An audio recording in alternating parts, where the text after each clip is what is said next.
tous, quel privilège de pouvoir écouter le Saint-Esprit et d'apporter sa parole, que nos cœurs soient ouverts ce matin et que l'Esprit de Dieu puisse mettre sa semence dans nos vies, dans nos cœurs, que nous puissions être enseignés. On va continuer sur l'onction, être conduit par l'Esprit de Dieu. C'est important que nous puissions être conduits par le Saint-Esprit. On va continuer le message que j'ai apporté il y a 15 jours, je ne sais plus. Donc, 1 Roi, chapitre 18, verset 46. La main de l'Éternel fut sur Élie, qui mit une ceinture à ses reins et courut devant Akab jusqu'à l'entrée de Jizraël. Donc la main de Dieu représente, quand la Bible dit la main de Dieu est sur quelqu'un, représente le Saint-Esprit. Le Saint-Esprit. Donc, et plusieurs fois dans la parole de Dieu, vous voyez que la main de Dieu, Dieu saisit quelqu'un par le Saint-Esprit, met sa main, et avec Dieu, nous ferons des exploits. Regardez David, devant Goliath, qu'est-ce qu'il a fait? Des exploits. Alors que Goliath était géant et David était petit. Mais il avait un grand Dieu. Et la main de Dieu était sur lui.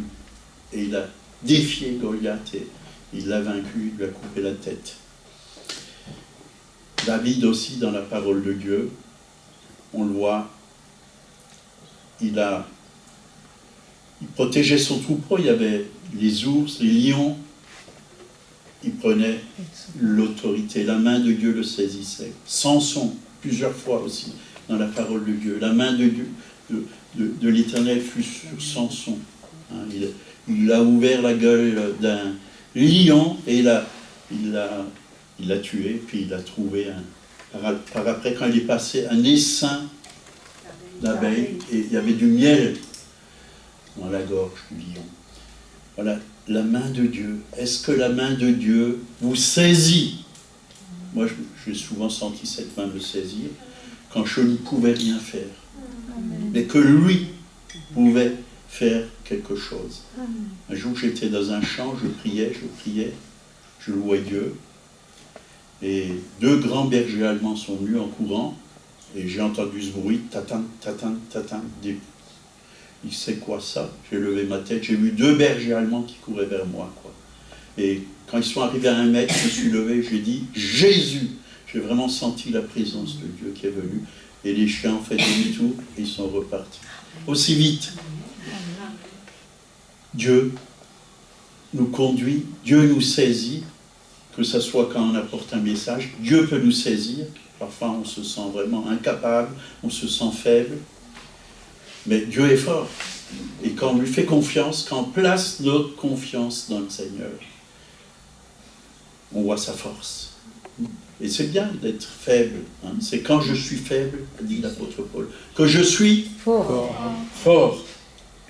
Alors, c'est bon d'avoir la main de Dieu sur nos vies.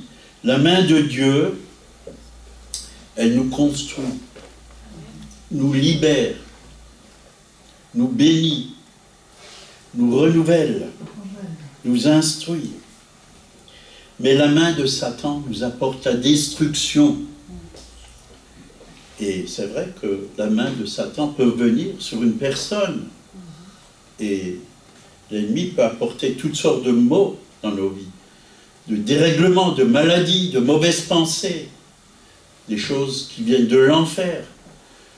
C'est pourquoi nous devons rester chaque jour sous l'onction du Saint-Esprit. Être en communion avec le Saint-Esprit. C'est important. La parole de Dieu, dans Corinthiens, nous parle de la communication du Saint-Esprit, ou dans certaines versions, c'est la communion du Saint-Esprit. Le Saint-Esprit est Dieu, il est une personne. Et c'est bon de lui poser des questions, mais c'est aussi bon, il va nous répondre, mais c'est aussi bon de l'écouter. Écoutez. Mes brebis entendent sa voix. L'écouter. Écoutez le Saint-Esprit. Parfois, on fait des programmes, de très hauts programmes. Et le Seigneur, qu'est-ce qu'il fait? Il enlève ces programmes et il en met d'autres qui sont bien meilleurs. Il le dit lui-même dans sa parole. Mes pensées ne sont pas vos pensées. Mes voix, vos voix ne sont pas mes voix. Mais les pensées de Dieu sont bien plus élevées. Et ses voix aussi sont bien meilleures. Et quand c'est Dieu qui fait les choses, c'est bien meilleur. Nous, on voit bien petit. On voit petit. Parce qu'on oublie qu'on a un grand Dieu qui fait bien au-delà de ce que nous lui demandons et pensons, dit la parole. Au-delà. Au-delà. Donc, soyons libérés de la main de Satan dans nos vies. C'est important. On peut faire des cauchemars la nuit, si la main de l'ennemi est sur nos vies. On peut avoir des peurs, se réveiller avec des frayeurs. Mais on peut aussi avoir de beaux rêves. Et ce matin, enfin, c'est dur, on s'est réveillés tous les deux, puis il y avait un cerf qui est... On a entendu le cerf qui a sauté l'autre grillage, on a entendu les pattes derrière qui frottaient le grillage, ça nous a réveillés. Et ce matin, quand je suis allé dans le jardin, j'ai vu plusieurs branches qu'il a, avec les dents, croquées. Il y avait des branches par terre et on a vu que c'était le cerf. Hein. La crème des cerfs qui était là. Danette, la crème des cerfs. Mais c'est tellement beau un cerf. On ne peut pas lui faire de mal. Puis après, je me suis rendormi. Et juste avant de me lever, quoi, enfin, c'est le rêve qui m'a réveillé. Qu'est-ce que j'ai vu? J'ai entendu dans mon rêve, j'ai vu une voiture qui arrivait sur notre parking, là, de la maison. Puis je suis allé à la fenêtre pour voir qui c'était. J'ai vu la voiture et j'ai vu des valises. Plusieurs valises. Je me dis, tiens, il y a quelqu'un qui vient. On a invité quelqu'un ici à venir. C'est bizarre, je me suis dit dans le rêve. Hein. Puis du coup, j'entends sonner. Et je vais à la porte pour ouvrir. J'ouvre. Il y avait un grand monsieur devant la porte. Je voyais pas sa tête. Tellement qu'il était grand. Toute la porte était vraiment... Il y avait son corps là, mais je voyais pas la tête. J'ai ouvert. Je me suis réveillé. Tout de suite, j'ai dit, c'est quoi ça, Seigneur? C'était un ange qui est arrivé, quoi. Un grand ange qui est arrivé dans la maison pour nous garder, pour nous protéger, quoi. Et c'est vrai que des anges peuvent venir sous forme d'un être humain. Certains ont logé des anges, dit la parole. Et des anges peuvent venir chez nous, quoi. Donc, on va continuer sur le Saint-Esprit. Romains pour la prière, et ça c'est un verset clé que j'utilise bien souvent. Romains 8, verset 26, nous dit, de même aussi, l'Esprit vient au secours de notre faiblesse. Vous voyez, de nouveau le mot faiblesse, au secours de notre faiblesse. Souvent on se fait des prières toutes faites. Voilà, et combien j'entends, il faudrait cibler ci, il faudrait cibler ça. Mais laissons le Saint-Esprit. Il fait mieux que nous. Il sait mieux que nous. Il vient au secours de nos faiblesses, car nous ne savons pas ce qu'il convient de demander dans nos prières. On ne sait pas. Moi, je donne toujours ma liste de prières au Seigneur. Je dis, Seigneur, prends cette liste. S'il y a des choses que je dois prier de cette liste, ok. Et s'il n'y en a pas, tu enlèves cette liste.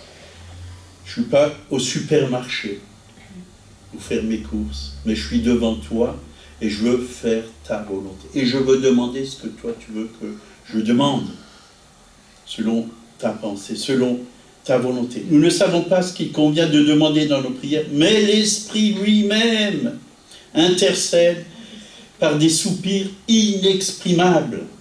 Donc l'onction nous aide dans notre faiblesse, dans nos prières, et il sait bien faire mieux que nous. Quand on prie par l'Esprit, c'est des prières qui sont totalement parfaites. Alors je vous apporterai un jour la prière par l'Esprit. J'ai vraiment reçu des choses très fortes de la part de Dieu, remplies par l'Esprit, quoi. Et l'Église est très pauvre sous la prière de l'Esprit. Elle n'a pas découvert vraiment qu'est-ce que c'est que la prière de l'Esprit. C'est vraiment très puissant. Parce que Satan ne peut pas venir dans la prière de l'Esprit. Il ne comprend pas la prière de l'Esprit. Parce qu'on parle à Dieu et non aux hommes. Et il ne peut pas pénétrer dans la prière de l'Esprit. Mais quand vous priez avec votre propre langue, il entend vos paroles. À moins que vous priez par votre propre langue, sous l'onction du Saint-Esprit, il ne peut rien faire non plus. Et selon la parole de Dieu. Les résultats sont bien meilleurs quand nous prions par l'Esprit. Il y a trop de prières, je regrette de le dire, charnelles, humaines. C'est nos propres pensées, c'est notre propre volonté, nos propres désirs. Mais Dieu, il veut que on remette toutes ces choses entre ses mains. Seigneur, que veux-tu? Comment veux-tu que je prie? Quelles sont tes prières, Saint-Esprit? Déverse-les dans mon cœur. Et plus vous allez prier en langue, plus ça va venir. Plus ça va venir. Vous aurez des sujets. Et plus vous priez en langue, plus des sujets vont venir. Et vous allez voir qu'il y a tellement de sujets qui vont venir que vous ne saurez pas arrêter. Vous allez continuer. Il m'est arrivé de prier comme ça. J'ai regardé ma montre, il était peut-être 10h30. Quoi. Puis, au bout d'un certain temps, j'ai cru que j'avais prié 10 minutes. Quoi. Puis non, 2 heures sont passées, je ne m'en suis même pas rendu compte. Quand on est dans l'esprit, le temps il passe, parce qu'on rentre dans l'éternité. Dans l'éternité, il n'y a pas de temps. Il n'y a pas de temps. Josué 1, verset 5. « Nul ne tiendra devant toi tant que tu vivras. Je serai avec toi. » Comment Dieu puisse être avec nous, comme il était avec Josué, par le Saint-Esprit. « Comme j'ai été avec Moïse, je ne te délaisserai point, je ne t'abandonnerai point. » L'onction, c'est aussi Dieu qui vous soutient.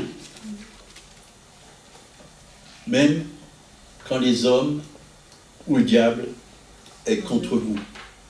Dieu se tiendra avec nous par le Saint-Esprit, par sa présence. Vous savez, quand Dieu est avec nous, les gens, ils le savent. Il m'est déjà arrivé de rentrer dans des bars comme ça. Ça m'est arrivé 2 fois. Et quand je suis rentré, il y avait des personnes qui étaient possédées par des esprits méchants. Quand ils m'ont vu, ils ont eu peur, ils sont sortis. C'est pas moi qui les ai virés, mais ils n'ont pas supporté. J'ai vu, ils étaient tellement mal. Quand ils m'ont vu, ils sont sortis, ils sont partis. L'ennemi, il a peur du Saint-Esprit. Il n'a pas peur de nous, mais si nous sommes remplis du Saint-Esprit, il a peur. Il a peur. La Bible dit, car si Dieu est avec vous, si Dieu est pour nous, qui sera contre vous? Nous n'avons rien à craindre avec le Seigneur. Moi, ce que je trouve parfois drôle, c'est que des chrétiens ont peur du diable.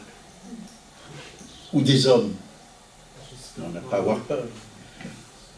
On n'a pas à avoir peur. Celui qui est en vous est plus grand que celui qui est dans le monde. Toutes ces puissances, comme je l'ai vécu là, dans mon rêve, et c'était pas qu'un rêve, je peux vous dire, quand j'allais dans les rues, j'avais la paix, la joie. Je voyais les esprits partir. Tellement la puissance de Dieu les fait fuir. Et quand vous êtes dans l'onction de Dieu, nul ne tient devant vous. Aucun esprit ne tient devant vous. Ils partent tous. Parce que nous sommes unis au Père, au Fils et au Saint-Esprit. 2 Corinthiens 4, 7, nous portons ce trésor dans des vases de terre, afin que cette grande puissance soit attribuée à Dieu et non pas à nous. Attribuée à Dieu, cette grande puissance. C'est lui, c'est sa puissance. C'est son ministère, c'est pas le nôtre. Bien souvent, j'entends, j'ai tel et tel ministère. Moi, je peux vous dire, j'ai pas de ministère. Mais le Saint-Esprit a un ministère à l'intérieur de moi. Et il va faire ce qu'il veut au travers de moi. Parce que sans lui, je ne peux absolument rien faire. Bien sûr que Dieu donne des ministères. Mais les ministères, c'est pour...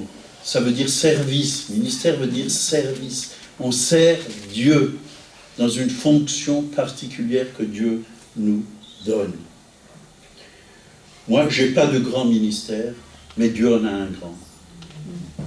Et je veux que simplement être un vase qui passe, où l'onction passe, où la vie de Dieu passe au travers de moi. Donc, nous portons cette puissance, cette grande puissance, et elle est attribuée à Dieu, mais nous la portons, ce trésor, dans des vases de terre. Le mot trésor signifie littéralement entrepôt. Entrepôt. Il y a un entrepôt en nous. Et ça, c'est important de le savoir, parce que plus vous mettez des choses dans cet entrepôt, plus vous allez pouvoir aussi faire sortir ces richesses que Dieu a mis à l'intérieur de vous, et les distribuer, les donner autour de vous. Parce que les gens ont besoin aujourd'hui de cette richesse qui vient du ciel. Et j'avais fait pendant une année, tous les matins, une demi-heure, un live, les trésors du ciel. Dieu veut mettre les trésors du ciel à l'intérieur de vous, dans vos cœurs. Les richesses qui sont là-haut, ils ne veulent pas. Nous sommes bénis de toutes les bénédictions, comme Éphésiens le dit, en Jésus-Christ, dans les lieux célestes, mais il ne veut pas que ces choses restent dans les lieux célestes. Il veut les mettre en nous, ces bénédictions, pour qu'on puisse bénir le monde. Il y a tellement de personnes autour de nous qui ont besoin de bénédiction, qui ont besoin de salut, qui ont besoin de guérison, délivrance, qui ont besoin de paix, de joie, d'amour. Parfois, c'est un simple sourire. Ça ne peut que faire du bien. Parce que les gens, aujourd'hui, quand on les voit, on a vu dans le métro, tous avec des portables. Il y avait 6, 1, 2, 3, 4 sièges, 4 sièges à droite, 4 sièges à gauche, tous des portables. Moi, je n'avais pas de portable, mais je regardais les gens. J'essayais de leur faire un sourire, parce que je ne parle pas le portugais. Mais pas évident, les gens, tous pour soi, mais Dieu pour tous, comme on dit. Dieu les aime, et ils ont besoin de l'Évangile. Donc il y a un entrepôt. Le Saint-Esprit a déposé en vous de grandes bénédictions, des révélations, des richesses spirituelles, une grande puissance. Il a déposé en vous. Et au bon moment, ces choses vont sortir. Moi, il y a des choses que j'ai reçues il y a 20 ans, 30 ans, qui ressortent de temps en temps. Comme ça, c'est le Saint-Esprit qui les ressort, qui les fait ressortir. Parce qu'elles sont imprégnées dans mon cœur. C'est gravé dans le cœur. L'Esprit de Dieu grave la parole de Dieu, les révélations dans nos cœurs. Jérémie 33, verset 3, un passage qu'on connaît bien. « Invoque-moi et je te répondrai, je t'annoncerai de grandes choses, des choses cachées que tu ne connais pas. » Donc Dieu nous révèle ses secrets si nous l'invoquons. Si on n'invoque pas Dieu, on n'aura rien, absolument rien. On sera vide. Vide des richesses de Dieu. Mais on sera peut-être plein de toutes autres choses qui ne sont pas à la gloire de Dieu. De critiques, de jugements, de méchanceté. Et c'est important d'invoquer Dieu. C'est pourquoi les réunions de prière sont très importantes. Et je me rappelle, un jour, quelqu'un m'a dit « Ah, mais il y a ci et il y a ça, mercredi soir, on pourrait ne pas faire la réunion de prière et aller tous là. » Je dis non, je me suis engagé à prier tous les mercredis soirs. Même si je suis seul, je serai là, je prierai. Et un jour, j'étais seul ici, là. Il n'y avait personne qui est venu à la réunion de prière, c'était au tout début. D'habitude, il y avait 7-8 dames. puisqu'il y avait très peu d'hommes dans l'église. Et là, j'étais seul. Et j'ai dit, Seigneur, je ne me décourage pas. Pendant 2 heures, je vais te prier. Je vais t'invoquer. Et j'ai persévéré. Ben, aujourd'hui, il y a quelques personnes, mais il n'y en a pas assez. Que Dieu attire encore beaucoup de personnes qui veulent invoquer leur Dieu. Amen. Psaume 89, versets 21 à 24. J'ai trouvé David, mon serviteur, je l'ai oint, voyez, de mon huile sainte. L'huile du Saint-Esprit est sainte. L'onction, c'est quelque chose de saint. Ma main le soutiendra et mon bras le fortifiera. L'ennemi ne le surprendra pas. Voyez, l'ennemi ne le surprendra pas. Et le méchant ne l'opprimera point. J'écraserai devant lui mes adversaires et je frapperai ceux qui le haïssent. Vous voyez, il y a aussi un passage qui dit dans la parole de Dieu, ne touchez pas à mes oints. Combien j'ai entendu d'enseignements contre les oints. Mais en touchant quelqu'un qui est rempli du Saint-Esprit, vous touchez à Dieu. Parce que le Saint-Esprit est Dieu. Ce n'est pas à l'homme que vous touchez, c'est à Dieu. L'apôtre Paul, qui a persécuté l'Église, Jésus lui a dit, pourquoi me persécutes-tu? Ben, il a persécuté qui? Des êtres humains, des hommes. Il en a tué plusieurs, dans les maisons, partout. Ne touchez pas à des personnes qui ont été ointes par Dieu. Ne dites pas du mal d'eux. Et si vous l'avez fait, repentez-vous. C'est important de se repentir. Parce que quand vous touchez à Dieu, vous faites du mal à Dieu, vous faites aussi du mal à ses serviteurs. Vous combattez contre Dieu, mais Dieu est plus fort. Vous n'arriverez pas à battre Dieu. Psaume 105, versets 14 et 15. Mais ils ne permirent à personne de les opprimer, et il châtia des rois à cause d'eux. Ne touchez pas mes oints, voyez, et ne faites pas de mal à mes prophètes. Ne faites pas de mal à mes prophètes, à moins que ce soit des faux prophètes. Mais même si c'est des faux prophètes, il ne faut pas leur faire du mal. Bien au contraire, il faut leur dire qu'ils sont dans l'erreur, il faut les ramener sur le chemin de Dieu. C'est important, parce qu'on n'a pas à rendre le mal pour le mal. On doit toujours apporter la grâce. Et si la personne se repent, la gloire à Dieu. Si la personne revient, et aujourd'hui il y a beaucoup de faux prophètes. Il suffit d'ouvrir Internet, vous en trouvez plein. Il y a beaucoup de choses qui sont toxiques. Il y a beaucoup de gens qui cherchent simplement de l'argent au travers de leurs prophéties.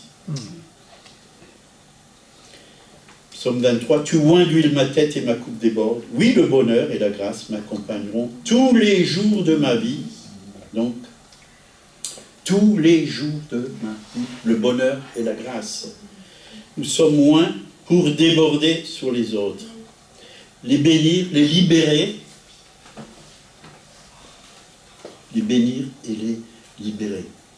Donc, il y a une différence entre un homme qui est oint avec une corne d'huile et un homme qui est oint avec une fiole d'huile. Et là, on va le lire dans la parole de Dieu. 1 Samuel. Non, c'est pas toi, Samuel. C'est 1 Samuel. 1 Samuel 10, verset 1. Samuel était un prophète dans la Bible. 1 Samuel 10, verset 1. Samuel prit une fiole d'huile qu'il répandit sur la tête de Saül. Non, Saül. La fiole est un instrument de terre fabriqué par les hommes, semblable à une gourde. Il a dit, en hébreu, le terme fiole signifie couler à terre ou tomber. C'est avec cet instrument que le roi Saül a été oint. voyez, le peuple voulait absolument un roi, qu'on mette un roi en place. Mais ils n'ont pas demandé à Dieu sa volonté, et ils ont mis quelqu'un, et il a été oint humainement. Dieu a permis. Et même, je pense que la bénédiction de Dieu était sur lui. Mais cet homme, il n'avait pas un cœur droit, puis il a très mal fini, en fin de compte, si vous lisez l'histoire. Il a très mal fini. Samuel 16, verset 1. L'Éternel dit à Samuel, « Quand cesseras-tu de pleurer sur Saül?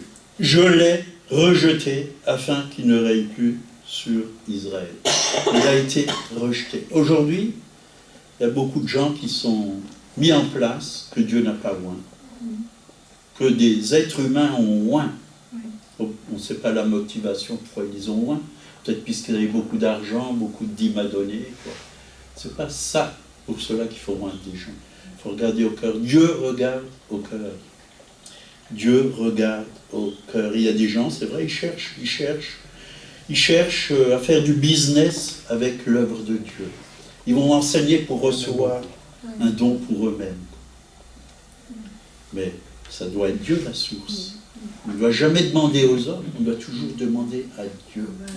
C'est marqué dans la parole de Dieu. Celui qui appartient au Seigneur, il ne manquera jamais de quoi que ce soit. Parce qu'il est dit, cherchez d'abord le royaume de Dieu et sa justice, et toutes choses sont données par-dessus. C'est Dieu qui pourvoit. Dieu n'a pas choisi Saül, c'est le peuple qui l'a choisi. C'était le choix des hommes. C'est pourquoi, avant de choisir quelqu'un, de oindre quelqu'un, il faut beaucoup prier. Il faut recevoir la pensée de Dieu. Il faut voir aussi la personne, si elle est droite, si elle aime Dieu, si sa motivation c'est servir Dieu de tout son cœur, s'il n'a pas une autre motivation au fond de lui-même. Oindre quelqu'un, c'est le choix de l'esprit, pas le choix de la chair.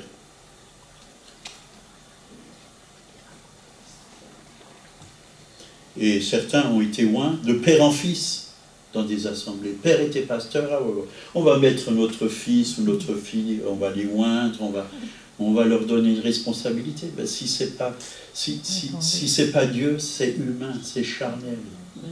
Ça sert à rien. Ça sert à rien. Donc ça doit être le Saint-Esprit. Alors il y a une grande différence entre Saül et David. Alors on va voir David. 1 Samuel 16, verset 1. Dieu dit à Samuel, remplis ta corne d'huile. Voilà, ça c'est une corne. C'est plus une fiole, c'est une corne. Et va, je t'enverrai chez Isaïe, Béthlémite, car j'ai vu parmi ses fils celui que je désire pour roi. Là, c'était l'onction royale pour David. Verset 7, l'Éternel ne considère pas ce que l'homme considère. L'Éternel regarde à ceux qui frappent. L'Éternel regarde à ceux qui frappent les yeux, mais l'Éternel regarde au cœur. Non, l'homme regarde à ceux qui frappent les yeux, mais l'Éternel regarde au cœur. Voyez, Dieu regarde au cœur. Est-ce que tu as le cœur de Dieu, le cœur de Jésus, le cœur de Dieu, le cœur de Jésus? Jésus est doux et humble, le cœur. Il ne cherche pas à se montrer, mais il cherche à faire simplement. Jésus a toujours cherché à faire la volonté du Père. Ma nourriture est de faire la volonté de celui qui m'a envoyé et d'accomplir son œuvre. Voilà le cœur de Jésus. Il ne servait pas à Jésus pour un salaire, il servait parce qu'il aimait. Il aimait les perdus. Il était vers les perdus, il était vers les malades, il était vers les prostituées, il était vers les gens qui souffraient, vers ceux qui étaient rejetés. Il n'est pas venu pour les personnes qui ont dit « Ah, bah, chez moi, tout va bien, je n'ai pas besoin de Dieu, j'ai de l'argent, j'ai une belle maison, j'ai une belle voiture, j'ai pas besoin de Dieu, j'ai tout ce qu'il faut. Mais tu n'as pas le salut. Et si tu meurs, tu vas où? Réfléchis. Où vas-tu si tu meurs? Est-ce que ton cœur est prêt à rencontrer ton Dieu? Est-ce qu'il y a des péchés dans ta vie?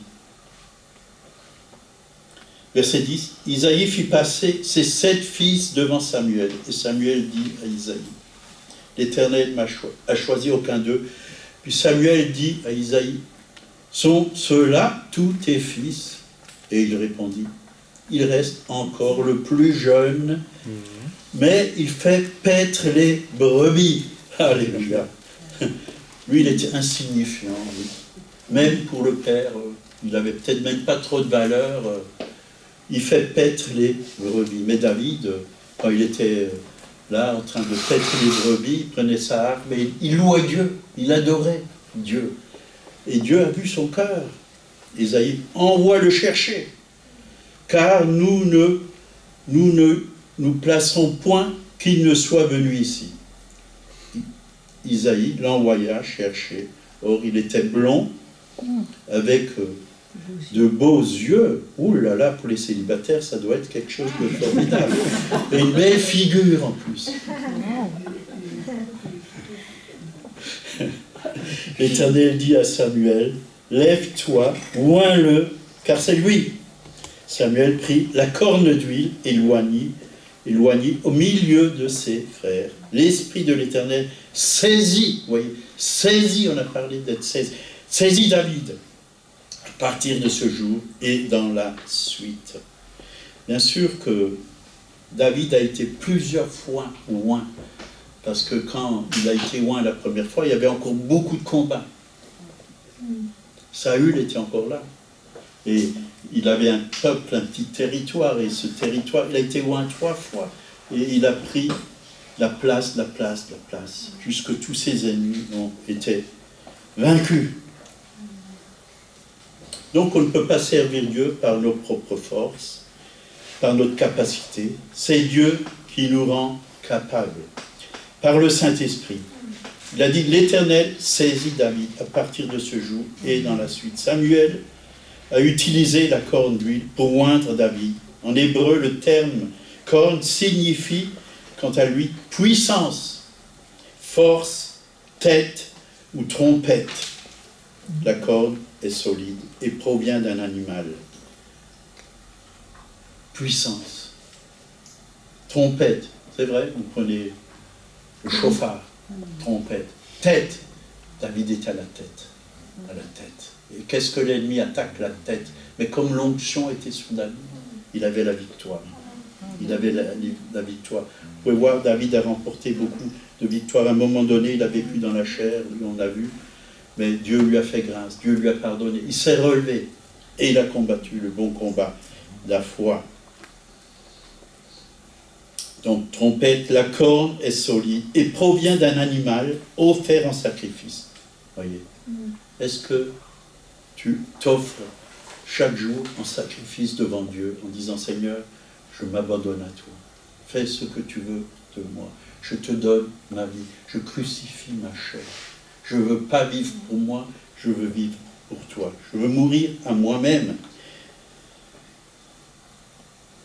Donc, les défenses des animaux, si tu n'as pas donné ta vie, si tu ne l'as pas mis sur l'autel du sacrifice, le feu ne descendra pas sur toi. Tu ne seras pas la tête ou la trompette pour ta ville, ton pays. Tu seras la queue. Tu ne seras pas en haut, tu seras en bas. D'ailleurs, Deutéronome nous le dit très bien. Hein? Deutéronome 28, verset 13. L'Éternel fera de toi la tête et non la queue. Tu seras toujours en haut et tu ne seras jamais en bas. Lorsque tu obéiras au commandement de l'Éternel, ton Dieu, que je t'ai prescrit aujourd'hui, lorsque tu observeras et les mettras en pratique et que tu ne te détourneras ni à droite ni à gauche de tous les commandements que je vous donne aujourd'hui, pour aller d'après d'autres dieux et pour les servir. Amen. On va s'arrêter là. j'ai encore plein de choses, mais là, plus tard. Je ne veux pas vous faire une overdose. Hein. Ça suffit. Méditez là-dessus. Revoyez la vidéo. C'est très important que vous puissiez avaler ça et bien comprendre ce que le Saint-Esprit veut vous dire. On va prier. On va se lever pour ceux qui veulent. Bien sûr, je ne force personne. Mais si vous voulez vous lever, vous pouvez vous lever. Parce que l'onction est déjà là. Quand on parle de l'onction, elle se manifeste. L'onction est là. Le Seigneur est là. Il est au milieu de nous par son onction, par son esprit. Et il veut toucher chacun d'entre nous. Seigneur, merci pour ton onction, Seigneur. C'est toi qui nous ouvres les Écritures par le Saint-Esprit, par ton onction. Merci, parce que tu nous enseignes toutes choses. L'onction que vous avez reçue vous enseignera toutes choses. Seigneur, tu nous enseignes chaque jour. Tu nous oins pour un service. Ça peut être aller dans la rue pour parler à quelqu'un, parler à notre voisin, apporter un sourire, inviter quelqu'un à boire un café chez soi, lui parler de l'évangile, de la bonne nouvelle, prier pour un malade. Tu nous as oints, Seigneur, que chacun d'entre nous, nous puissions être sur ton chemin, Seigneur. Merci. Parce que l'onction peut aussi diminuer dans notre vie, mais elle peut aussi grandir dans notre vie. La Bible dit, n'attristez pas le Saint-Esprit de Dieu qui vous a été donné. Le péché attriste le Saint-Esprit. La critique, si vous avez touché des hommes de Dieu, si vous avez critiqué des hommes de Dieu, repentez-vous. Dieu veut vous libérer de cela et veut vous bénir si vous vous repentez. Dieu va vous oindre et il va faire monter l'onction en vous, que vous puissiez faire des grandes choses. Jésus a dit, vous ferez les choses que j'ai faites, je m'en vais au Père et vous en ferez encore de plus grandes, parce que je m'en vais au Père et je vous enverrai le Saint-Esprit. Seigneur, que ton onction maintenant vienne sur mes frères et sœurs, Seigneur. C'est toi qui oins, c'est pas moi qui oins, mais tu as dit demandez et vous recevrez. Je demande pour mes frères et sœurs, ceux qui veulent avoir une plus grande onction, Seigneur, une plus grande consécration à toi, Seigneur, comme Élie et Élisée. Élie a fait tant et tant de miracles, mais Élisée en a fait double, parce qu'il a reçu encore l'onction d'Élie. Il a reçu l'onction d'Élie, la double portion, le manteau d'Élie, Seigneur. Envoie ton manteau, Seigneur, sur chacun d'entre nous. Le manteau de l'onction, que nous puissions faire tes œuvres, Seigneur. Merci Jésus. Alléluia. Si vous voulez cette onction, levez tout simplement les mains vers le ciel. Seigneur, tu souffles maintenant sur mes frères et sœurs. Tu souffles aussi pour ceux qui regardent sur Internet, là où ils sont, dans leur maison. Tu souffles de ton esprit, Seigneur. Tu les oins pour qu'ils fassent les œuvres que tu as préparées pour eux. Dans le nom de Jésus, nous te demandons Amen. Amen. Amen. Que Dieu vous bénisse. Amen.